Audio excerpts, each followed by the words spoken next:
before we pick another dad, I have a special request for you. Okay. So I don't think our notebook's really going to come that in handy unless between episodes, which I should do, write down the stuff from their profiles. But I don't feel like this is like Honey Pop where they quiz you on shit. Right. You just kind of go about it because it's more like a visual novel. You really can't go wrong, kind of. But I would like you to read my notes. Okay. So we'll start, here. Start on the left page and start going to the right. All right. Read them out loud. So with Matt, with 1 T, likes music, is introvert. Your handwriting. Yes. Your handwriting is awful. I know this says Carmencita. Daughter Rue. Okay. Joseph Joestar. Jojo. Prep. Ascot. Asshole. 4 kids. Youth Ministon. How did I spell for Carmen? With a number 4 O-U-R. Anchor Tat. Brian. Bork. Has dog. Borf. Maxwell. Carmen dislikes name. Has your handwriting. Has daughter. Daisy. 10. Smartass daughter. Craig. Douche. Irresponsible parent. 3 kids. Ripped. Ex-wife. Smashly. Creep. Chris. Christian. Clip.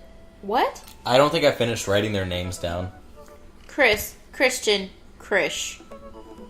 Yeah, I missed one. Bible! With an exclamation point.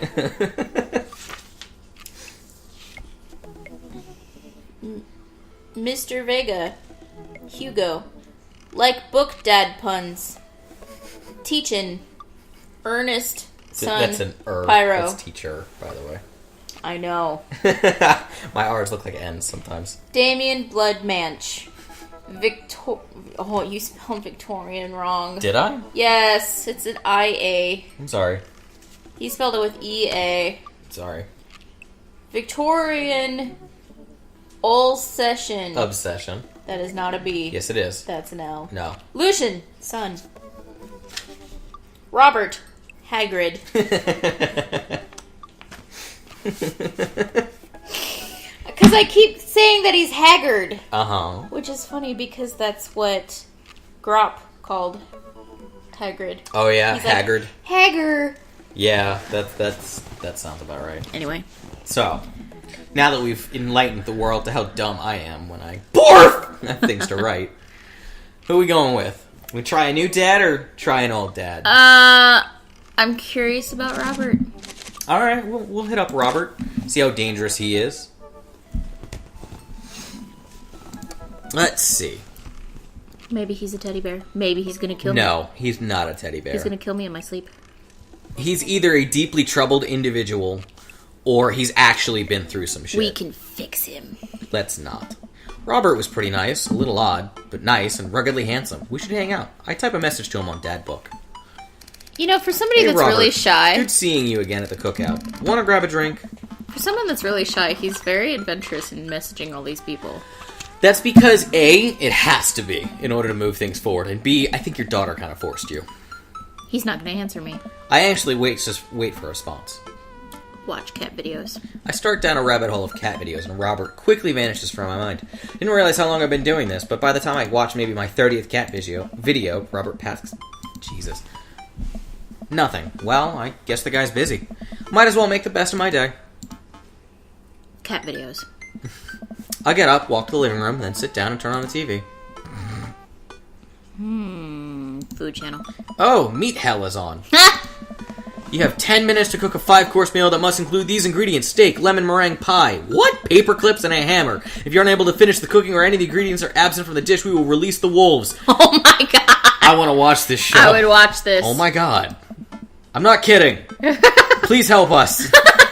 I lose several hours to whatever the hell that was. Sighing, I get up and walk around the house. My stomach grumbles. Time for lunch. Huh. Well, I guess it's time for good old Chef Fenton to cook a gourmet delicacy.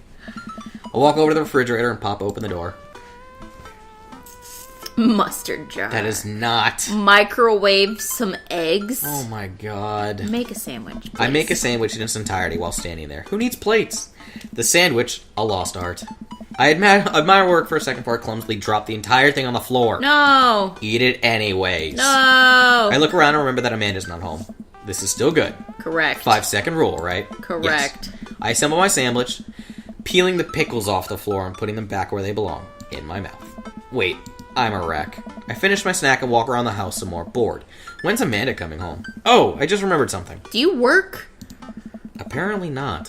When we were packing up the old house, we found an old basketball hoop that would hang off a door. It would really bring the living room together. I wonder where I put that. I spent a couple minutes poking around the new place until I find it. After installing it above one of the doors in the living room, I'm ready to dunk. Come on and slam! Oh, I take a leap from God. the free throw line and rocket that sucker down the net. The crowd goes wild. And welcome to the jam! I pull up from the three-point line, breaking ankles and sinking a fadeaway. And I forgot the rest of the words to this song. No look behind the back hook shot. Everyone's on their feet. Something, something, Space Jam! I managed to just barely defeat myself at horse before Amanda comes home, and we cook dinner together. We're proud of ourselves for not even coming close to burning the house down. Woohoo. Afterward, Amanda and I dig into a carton of ice cream over an episode of Chopped Toddler Tournament. Oh my god. What? What you have in front of you is a molecularly deconstructed sweet potato with a brown sugar demi-glaze with a cream fraiche, of course. This is literally a jar of baby food. The toddler immediately bursts into tears. Are we bad people for watching this? Yes. Just then, my computer dings. Huh? What's that? Oh, you probably just got a message. Amanda and I walk over to the computer and check out Dad Book. It's a message from Robert. Dear Lord. You up? Do you know what that means? What you doing? That's stupid. Thanks, Amanda. What am I doing? What am You're I just doing? chilling. I'm just chilling. I type back, just chilling. Amanda deletes the G and hits a send. Just chill it. It makes you look cooler. A couple more moments pass by, another message pops up. Alright. Want to grab a drink? Hey, he wants to hang out. I know what that means, Amanda, but it's kind of late. Do it. Come on, Pops, live a little. I am living, with ice cream and traumatized toddlers. Well, it's your life, but I think you'd have a lot of fun tonight. You're trying to get to know the neighbors better, aren't you? Fine. I type back a message to Robert, asking for the details. He tells me to meet at Jim and Kim's. Well, don't wait up for me. I never do. I throw on a nice jacket and run out the door. It's only a short walk to Jim and Kim's. It's a beautiful night. I walk into the bar and see the usual crowd of barflies, drinking beer and watching sports. Hey man, how's it going? Hey buddy. Are you drunk? Ahoy there, Skipper. Oh, good lord, this is trouble. No. Robert and Mary are here? Uh-oh. I brought Mary along. Figured we needed a drinking buddy. Alright. Man, I was excited to know Robert a little better. Now I have to deal with this weird married lady making passes at me. Give it a rest. Don't look so scared, kiddo. We're just having a drink. Hey.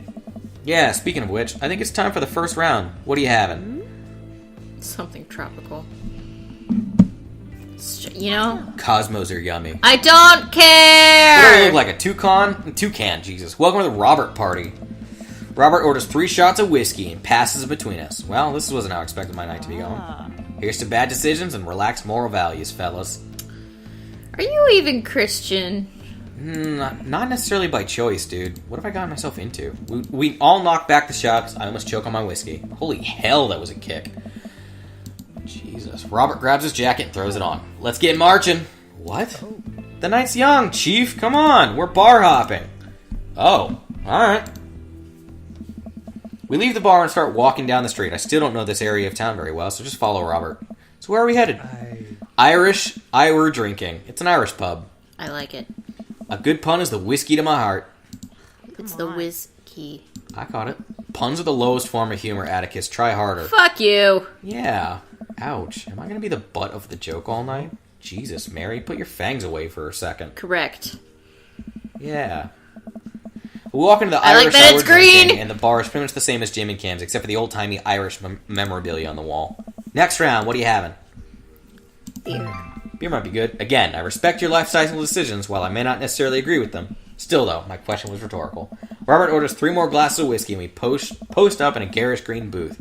Mary slides in and sidles up next to Robert, which makes me breathe a sigh of relief. Let's sip this one, why don't we? Suit yourself. Mary immediately downs her shot in one gulp and burps loudly. That'll put hair on your chest. Dear Lord. You are truly the paragon of grace and beauty. Hey. Mary grabs my drink and sips on it. Hey! Atticus, be a dear and get us another round, will you? I don't know how to process this evening at all. I get up and order another round of drinks from bartender. As I head back, I see Mary and Robert having a lively conversation. Robert roars with laughter. I don't think I've seen the guy smile, let alone laugh. I take a seat across the booth from him and pass out the drinks. So Edith's kid snuck some pot brownies onto the table at the last bake sale, right? And I spot that little hemp sweatshirted gremlin in the act. So I go up to Edith with the baggie. I'm about to tell her when all of a sudden she just freaks out at me. "You're ruining the bake sale," she says. "I should have been PTA president. Your roots are bad," and blah, blah, blah. So what'd you do? I told her to have a brownie and that everything was going to be fine. They both erupt in laughter. I politely follow along with the story. She ate 3. More laughter. Okay, that was actually pretty funny. She called the cops and told them that time had stopped. Mary looks directly at me. "Do you smoke weed?" "What?" "You know, the devil's lettuce." I have 2 fat blunts in my purse right now. Want a blaze? What? What? No, I can't believe you would. I don't even know how you... This is a preposterous... Ugh. Robert giggles helplessly. Hey. "I'm just kidding, cowboy." "Lay off the kid, Mary. He might not be used to your brand of humor." Fine, fine. We sit around and sip our drinks, people watching and cracking jokes. After a little bit of time, I begin to warm up to Mary. Her jokes become funnier and less scary. But it seems like she's not going anywhere anytime soon. I just wanted to get some alone time with Robert. I wonder if I can get her to leave somehow. I'm kind of leaning towards isn't Joseph wondering where you are. Although that might backfire. It's entirely up to you. But, yeah, that's my thought. Whoa, buddy, bringing the sanctity of marriage into this? No, it's fine. You dig into my private life that I'm sure you think is your business. Slow down, Mary. You trying to ditch me, pal? No. Because if you're trying to ditch me, you can just tell me to scram. No, it's fine. Atticus wants alone time with his new best buddy, Robert. This lady's Read you a loud and clear. bitch! The wingman breaks formation to pursue their prey. Now, if you fellas will excuse me, Mary needs to sink her teeth into helpless boy. Go with God. Nice seeing you. Deuces, nerds. This lady's a bitch. Yeah, there's something wrong with her. Mary gets up and saunters over to a younger-looking boy. She grows on you. Even though she's married. Right? With 4 children. Does she, though? I feel like she kind of delights in making men suffer. Well, she does. But what about her and Joseph? What about them? You know, they're married, and she definitely tried to get in my pants the other night, and I gestured to her across the bar, where she's making goo-goo eyes at that young guy before. He looks like he's being held hostage. Oh, that's just a thing she does. She's harmless. Tell that to the boy she's hanging off of. Poor kid looked like he's seen war. Hey, I got him to laugh. Aw, man, you know I pegged you for one of those straight-laced types. Oh, don't worry, I got pretty wild back in my day. Still got a little wild in you? There's so much more. I have a child I need to take. You know it. You know it. Robert orders Jizz! a couple more rounds of shots. I gulp. What am I getting myself into? He can go shot for shot. There's only one way to look cool here. I grab the shot closest to me and down it. Robert looks impressed. He takes a shot and knocks it back. That's 1. Oh, God. So, what do I even talk about? He's so cool when he probably hates small talk. So how are things? I hate small talk. Okay. Too many people, and this isn't necessarily you, but too many people think that they have to fill the dead air with noise. Personally, I think they're afraid of silence, or they're afraid of what the other person to think of the silence. If you want some unsolicited advice, just learn to be comfortable with the silence. Nothing wrong with 2 people sitting in silence and drinking whiskey. Oh, alright. Robert and I sit in silence and drink whiskey. I take in the rest of the bar. Patrons laugh, playing darts, spilling beer, Mary giving the hard sell to that young man. The young man pretending he's got a phone call from his friends. Maybe silence is nice sometimes. You ever kill a man? I choke on my drink. Excuse me? You know, watch the life drain from someone's eyes. It's not just their life, you know. It's their hopes and dreams draining away. Every memory and experience they've ever had, gone. No? Great, me neither. What the fuck, Robert? I'm just messing with you. Relax. I laugh nervously. Or am I? I laugh nervously again. We sip more whiskey and people watch some more. Mary has her sights set on another man, with after the other one excused himself to the bathroom, and I assume crawled out the window. Right. Gosh, this whiskey's hitting me hard. Oh, God. You betcha. Robert gets up out of the booth, shouldering his jacket. Let's roll! Sorry, whiskey, inside voices. Let's roll!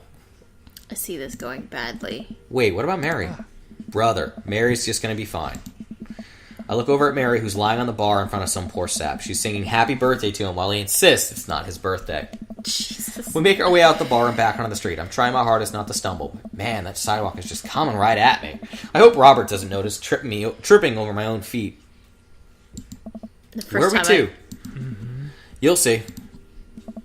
I follow Robert through the street lamp spotlights until we eventually arrive at a rundown strip mall. There's a beauty salon, sex shop, computer repair store that looks like it's been closed for 10 years, and finally a liquor store. Wait here. I'll be right back. After a minute, Robert returns with 2 wine bottles in brown paper bags. He hands one to me. Cheers. He sits on the curb and drinks. He motions for me to do the same. This is not really expected how the night to go. I take a sip. White Zinfandel? What? Nothing. I just wasn't expecting. It's delicious, fruity, and refreshing. Oh Don't my judge me. God. Cosmos are yummy, Carmen! I ordered something fruity earlier and he judged me Because hard Mary for was in it. the way. I start to say something. Think of his lecture about valuing silence earlier and stop. I sip my wine and watch cars drive by. Let's throw rocks at shit. Robert suddenly hurls a rock at a stop sign. The ding echoes through the parking lot. That felt good. He presses a stone in my free hand. Now you try. I don't know. With feeling. I look at the rock in my hand and look at the stop sign. Back at the rock, back at the stop sign. I know what has to be done. I got a problem with authority. I'd throw a rock at a stop sign. I don't give a shit. I got a problem with authority! I hurl a rock at the sign. It sails over the stop sign, right into the window of the parked car, leaving a crack. No. Dude, run! I leap up and dart into the nearest alley, wine in hand. I can hear Robert's footsteps behind me. After I'm sure I'm far enough away from the cracked window, I'm no longer culpable for this heinous crime, I stop to catch my breath. Maybe we strike rock throwing from the to-do list. Agreed. Suddenly, my stomach growls. Oh man, I am starving. Let's get pizza. You mean whiskey wasn't enough for you? Right. I can't argue with that. What's good around here? Actually, I don't even care if it's good. It just needs to be edible in my mouth in the next 5 minutes. I know just the place. I follow Robert through a maze of alleys and side streets until we eventually end up in front of a tiny hole-in-the-wall pizza joint. This is the best kind. The bright red neon sign reads, Pete's Piece of Pizza. Pete's Piece of Shit! Ta-da! Ta-da! I can see a few exhausted-looking coworkers behind the counter tossing dough and pulling piping hot pizzas right out of the stone ovens. My stomach rumbles. Can I get 2 slices of Hawaiian? Oh, wait, Atticus, you're cool with pineapple on your pizza, right? No! Ew! No! Robert grabs me by the collar. What? I respect your opinion, and I will fight with my life for your right to say it, but where's your sense of adventure? Where's your sense of taste? Why won't you love yourself? Because it's pineapple on pizza, you sucking... Oh. The juiciness of the pineapple paired with the tanginess of the sauce, a flamer combination that everyone should experience at least once. And it's if disgusting. not 1,000 times more. Disgusting. You heathen. Pineapple on pizza is one of the few things in life that I genuinely and thoroughly enjoy. Please just do this for me. No, do this for yourself. No. So, 2 slices of Hawaiian pizza. Also, abso-goddamn-lutely. We wait for a minute for a pizza to come out the oven. I'm practically drooling at the smell. The cashier hands us each a giant slice on the paper plate, so saturated with grease I'm worried it will fall apart. We take our pizzas outside. I take a bite of the pineapple pizza, and hey, it's actually not It's that bad. disgusting! Can't believe I spent so much of my life berating this sort of pizza to all my friends. Maybe I should get pineapple pizza shot one day. No. Man, I feel way better now. You and me both. We hear noise coming out of a slightly ajar door in the alleyway. Robert looks at me excited. Got any more of that wild in you? I love my daughter. I'm so tired. I'll get in trouble, what the fuck? You betcha. Oh my god. Robert and I slide it, and the door open and peek inside. It's completely dark except for some flickering light. We slowly creep forward, cautious not to be heard or seen. Shh. Movie Don't theater? shush me so loud. Shh. We come to the end of the hallway and find ourselves standing in front of a movie screen. Is it Oh, porn? this suddenly makes sense. Is it porn? Yeah. Do we really just sneak into a movie theater like a couple of teenagers? No talking during the movie. What movie? We look into the audience surprised to find it's almost completely empty, save for a few rows of teenagers in the front. Oh god. We settle in with our wines and try to make sense of the movie. It's a romantic comedy, I think. A young man is frantically trying to get through New York to find a woman that he's finally realized he's in love with. Kiss already! There's nobody to kiss yet. You wanted to kiss the taxi driver? Hell yeah! The kids down the way notice us heckling. One of them speaks up. Hey man, keep it down. Oh, God. Oh damn, that's Ernest Hemingway. Hugo's kid. Ernest! Hey Ernest, I know you, it's me, your neighbor, hi! Ernest turns back around, embarrassed. I turn back to Robert. He kiss anyone yet? Turns out that yes, he did kiss someone. He made his way out to a tiny island near New York to profess his love for a woman who, for some reason, he knew would be there. He tells that woman that they hit the jackpot. He says that they had, but there's some subtext I'm missing here. Boo! Love is dead! Shut up! It's beautiful! No, you shut up! Ernest grumbles. The credits start to roll. I stand up. Robert immediately pulls me back down. Hundreds of people worked very hard to make this film happen. You're just going to sit there and appreciate them. Oh. Okay. Look at that. Elizabeth Shelton. She worked really hard. I bet she did lots of good wardrobe design. Thank you, Elizabeth Shelton, for this beautiful film-going experience. And Pete Anders, catering, fed a bunch of people so they would have energy to do their jobs. What a guy. We let the credits roll while Robert individually thanks every member of the crew. Once it's finally over, he makes sure there's no animals or harm in the making of this film, and we leave the movie theater. And maybe we go somewhere else next time. But I guess we'll find out next time. Hey, assholes. Oh no! Who is that? Next time!